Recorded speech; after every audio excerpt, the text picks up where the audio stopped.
ஸ்ரீ காளிமாதா ஜோதிடம் பிரபல ஜோதிடர் பண்டித் மகாராஜா. தொழில், காதல், திருமணம், குழந்தை பாக்கியம் மற்றும் மந்திர சூனிய பிரச்சனைகளுக்கு நிரந்தர தீர்வு. வணக்கம். செய்தி வீச்சு உங்களை வரவேற்றுக் கொள்கிறது.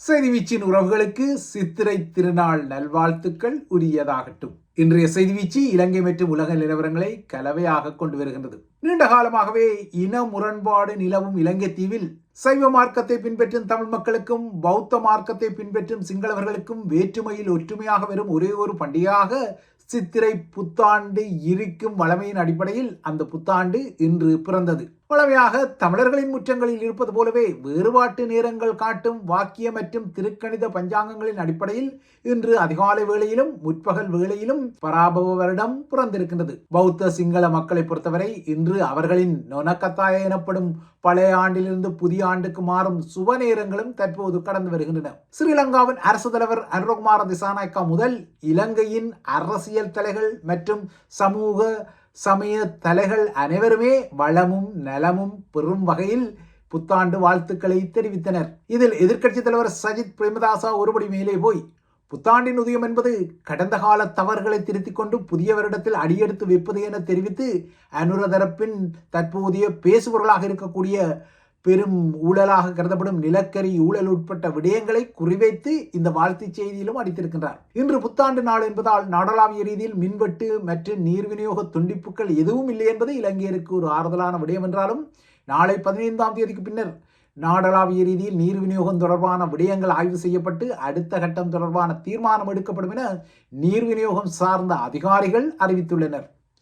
இலங்கையில் இன்று பிறந்த புத்தாண்டு மக்களிடம் ஒரு களிப்பு நிலையை ஏற்படுத்தி கொண்டாலும் 2019 ஈஸ்டர் தாக்குதல் மூலம் உருவாகிய இலங்கை தீவின் நெருக்கடி அதற்கு பின்னர் 2022 முன்னெப்போதும் இல்லாத பொருளாதார நெருக்கடியாகவும் அதன் பின்னர் கடந்த ஆண்டு தித்வா சூறாவளி தாக்க பெருவேரழிவு வெள்ளம் மண் சரிவு போன்ற அதிர்வுகளையும் அனர்த்தங்களையும் உருவாக்க எதிர்வரும் நாட்களில் இலங்கையில் வறட்சி வரக்கூடும் என்ற முன்னெச்சரிக்கைகளும் இருக்கும் நிலையில் இந்த புத்தாண்டு பிறந்திருக்கின்றது.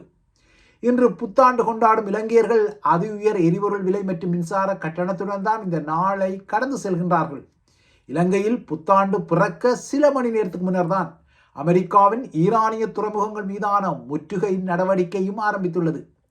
இந்த முற்றுகை எத்தனை நாட்களுக்கு தொடரும் என்பது தெரியவில்லை. இதனால் இப்போது முற்றுகைக்குள்ளான ஹோர்முஸ் நீரிணையை எண்ணெய் கப்பல்கள் வலிமை போல கடந்து செல்லும் நகர்வு இடம்பெறும் வரை எண்ணெய் விலைகள் உயரும் என்பது யதார்த்தம்.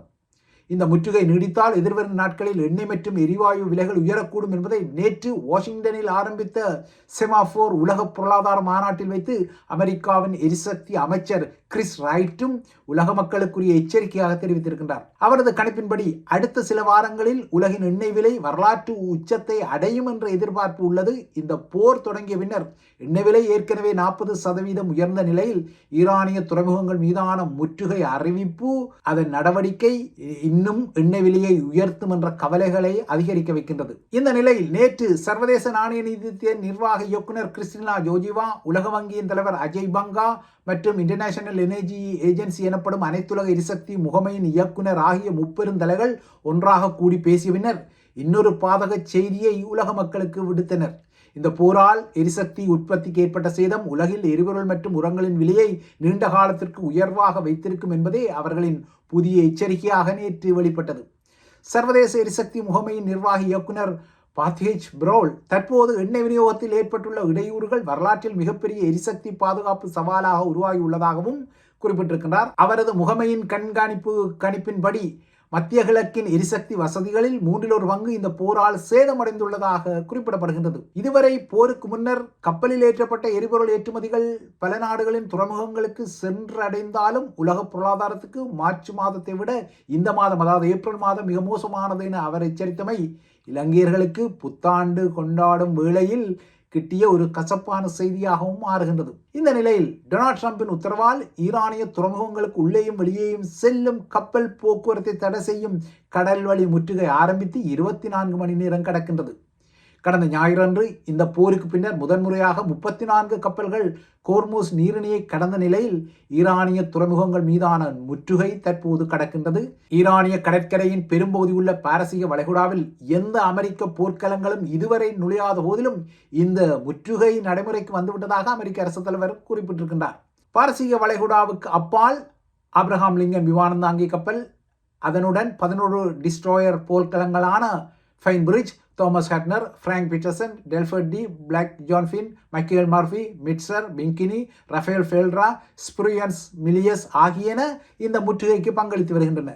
இதற்கும் அப்பால் நீர் நிலம் என தாக்குதல் நடத்தக்கூடிய அம்பிபிஎஸ் எனப்படும் ஈரூடக தாக்குதல் அணியில் ட்ரிப்போலி, நியூ ஆர்லியன்ஸ், ரஷ்மோர் என மொத்தமாக 15 கடற்கலங்களை மத்திய கிழக்கு பிராந்தியத்தில் அமெரிக்க கடற்படை நிறுத்தியுள்ளது. ஈரானுடனான போரில் பங்கேற்ற உலகின் மிகப்பெரிய விமானந்தாங்கி போர்க்களமான ஜெரால்ட் ஃபோல்ட் இப்போது கிழக்கு மத்தியதரை கடலில் இருப்பதால் இந்த முற்றுகைக்கு அது உதவ வேண்டுமானால் ஒன்றில் அது மத்தியதரை கடலை விட்டு வெளியேறி சுயஸ் கால்வாய் வழியாக பயணிக்க வேண்டும், இல்லையென்றால் ஆப்பிரிக்காவை சுற்றித்தான் பயணித்து அங்கு செல்ல வேண்டி வரும் என்பதும் குறிப்பிடத்தக்க ஒரு விடயம்.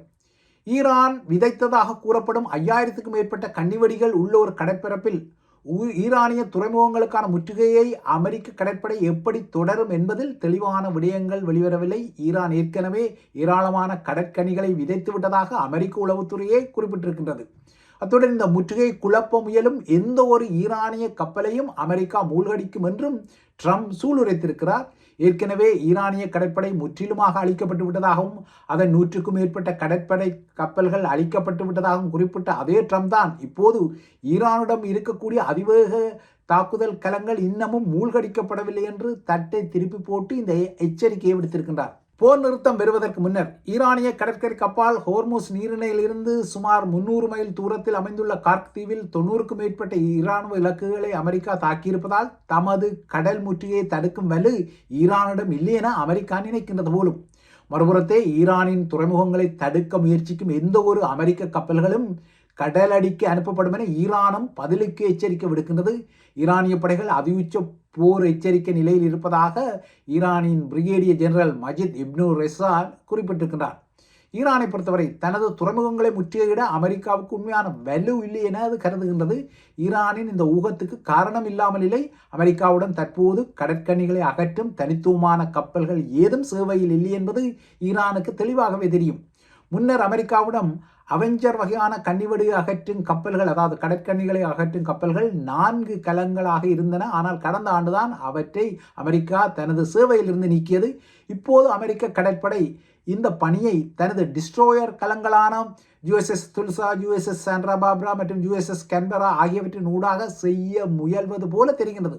ஆனால் கடற்போர் கப்பல்களான டிஸ்ட்ரோயர் ரக கலங்கள் கனிவெடி அகற்றும் பணிக்கு இதுவரை போர்க்களத்தில் வெற்றிகரமாக நிரூபிக்கப்பட்ட கலங்களாக பதிவாகவில்லை. அத்துடன் இந்த டிஸ்ட்ரோயர் கலங்களின் பெரிய அளவு கனிவெடிகள் நிறைந்த நீர் பயணங்களுக்கும் சவாலானவை என்பது ஒரு விடயம்.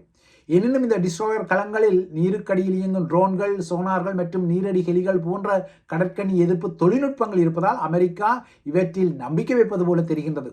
இதற்கும் அப்பால் துல்சா மற்றும் USS சாண்ட்ரா பார்பரா ஆகியன தற்போது பஹ்ரைனில் உள்ள அமெரிக்க கடற்படை தளத்தில் இல்லை. அவை அங்கிருந்து சுமார் 3500 மைல் தூரத்தில் உள்ள மலேசிய பரப்பில் இருப்பது தெரிகின்றது. பொதுவாகவே அமெரிக்க கடற்படையின் 5th ஃப்ளீட் எனப்படும் 5வது படைப்பிரிவின் கீழ் உள்ள இந்த கப்பல்கள் பஹ்ரைன் கடற்படை தளத்தில் நங்கூரமிட்டு நிற்காமல் ஏன் மத்திய கிழக்கிலிருந்து இவ்வளவு தூரத்தில் உள்ளன என்பதும் தெளிவான விடயமாக தெரியவில்லை. ஆகையால் 2 தரப்புக்கும் இந்த கடல் முற்றுகை மற்றும் அதன் முறியடிப்பு நிலைகள் சவாலானவையாக இருந்தாலும் வீராவேச சொல்லாடல்களுக்கு மட்டும் குறைவில்லை. இதற்குள் இஸ்ரேலின் உசுப்பேற்றல் வேறு. இஸ்ரேலில் அதன் வரலாற்றில் மிக கடுமையான அடியை ஈரானுக்கு கொடுத்திருப்பதாக குறிப்பிட்ட இஸ்ரேலிய பிரதமர் பெஞ்சமின் நெத்தன்யாகு ஈரானிய அணுசக்தி தளங்களை நாசிகளின் வதை முகாம்களுக்கு ஒப்பாக நேற்று சொல்லிக் கொண்டார். இதற்குள் அமெரிக்காவுக்கும் ஈரானுக்கும் இடையிலான போர் நிறுத்தம் இன்று ஒரு வாரத்தை தாண்டி 2வது வாரத்துக்குள் பூந்துவிட்டதால் அடுத்த வாரம் இது முடிவுக்கு வரவுள்ளது. இந்த நிலையில் 2 தரப்புகளும் புதிய நேரடி பேச்சுவார்த்தைகளை நடத்துவது குறித்து ஆலோசிப்பதான புதிய செய்திகள் வந்துள்ளன. பாகிஸ்தானின் இஸ்லாமாபாத் நகரில் இல்லையென்றால் ஜெனீவா நகரில் நாளை மறுதினம் வியாழக்கிழமை இந்த பேச்சுக்கள் நடைபெறலாம் என்ற ஊகங்கள் வந்திருக்கின்றன. ஆனால் உறுதிப்பாடுகள் ஏதுமில்லை. இரண்டாம் கட்ட பேச்சுக்கு வருமாறு ஈரான் நேற்று ஒரு அழைப்பை அனுப்பியதாகவும் ஈரானோட டீலுக்கு வர விரும்புவதாகவும் ட்ரம்ப் குறிப்பிட்டிருக்கின்றார். ஆனால் புதிய பேச்சுவார்த்தைக்கு போவதா இல்லையா என்ற விடயத்தில் என்ன முடிவு எடுக்கப்பட்டது என்பதற்கு வெள்ளை மாளிகை இதுவரை துல்லியமாக பதிலளிக்கவில்லை. எனினும் அடுத்த வாரம் போர் நிறுத்தம் முடிவடைவதற்கு முன்னர் இஸ்லாமாபாத்தில் இரண்டாவது சுற்று பேச்சுக்களை நடத்த பாகிஸ்தான் ஒரு புதிய முன்மொழிவை செய்திருக்கின்றது. ஏற்கனவே அமெரிக்கா இந்த பேச்சுக்களுக்குரிய சிவப்பு எல்லைகளை கடந்த வார இறுதியில் இஸ்லாமாபாத்தில் வைத்து தெளிவாக குறிப்பிட்ட நிலையில் ட்ரம்பின் கடற்படை முற்றுகையும் வந்திருப்பதால் ஈரான் பணிய முயல்வதான ஒரு தோற்றப்பாட்டை வெள்ளை மாளிகை காட்டிக் கொள்கின்றது. அமெரிக்காவும் ஈரானும் இரண்டாம் கட்டத்தின் புதிய நேரடி பேச்சுக்களை நடத்துவது குறித்த செய்திகளை கசியவிட்ட நிலையில் இஸ்ரேலுக்கும் லெபனானுக்கும் இடையே இன்று வாஷிங்டனில் நேரடி பேச்சுவார்த்தைகள் நடக்க உள்ளன. அமெரிக்க வெளியுறவு அமைச்சர் மார்க்கோ ரூபியோவின் பிரசன்னத்துடன் இஸ்ரேல் மற்றும் லெபனான் தூதுக்குழுக்களுக்கு இடையே இந்த பேச்சுக்கள் இடம்பெறுகின்றன. ஆனால் ஈரானிய ஆதரவு ஹெஸ்புல்லாவின் தலைவர் நயீம் ஹாசிம் லெபனான் இந்த பேச்சுக்கு செல்லக்கூடாது என நேற்றும் அழைப்பு விடுத்தார். ஆனால் அவரது அழைப்பை புறக்கணித்துதான் லெபனான் இன்று இந்த பேச்சுக்களை இஸ்ரேலுடன் நடத்துவது குறிப்பிடத்தக்கது.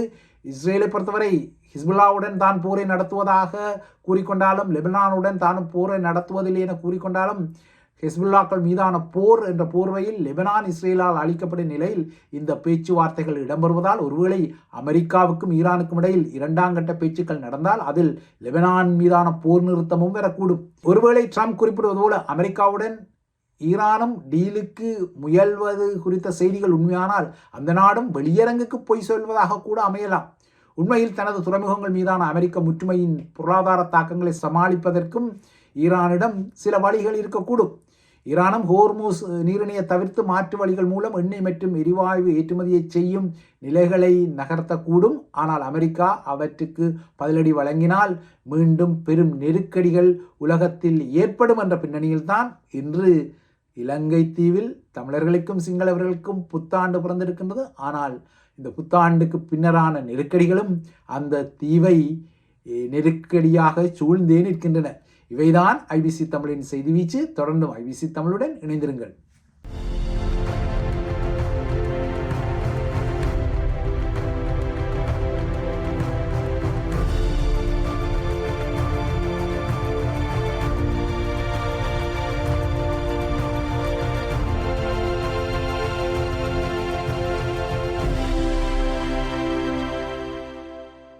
ஸ்ரீ காளிமாதா ஜோதிடம் பிரபல ஜோதிடர் பண்டித் மகாராஜா. தொழில், காதல், திருமணம், குழந்தை பாக்கியம் மற்றும் மந்திர சூனிய பிரச்சனைகளுக்கு நிரந்தர தீர்வு.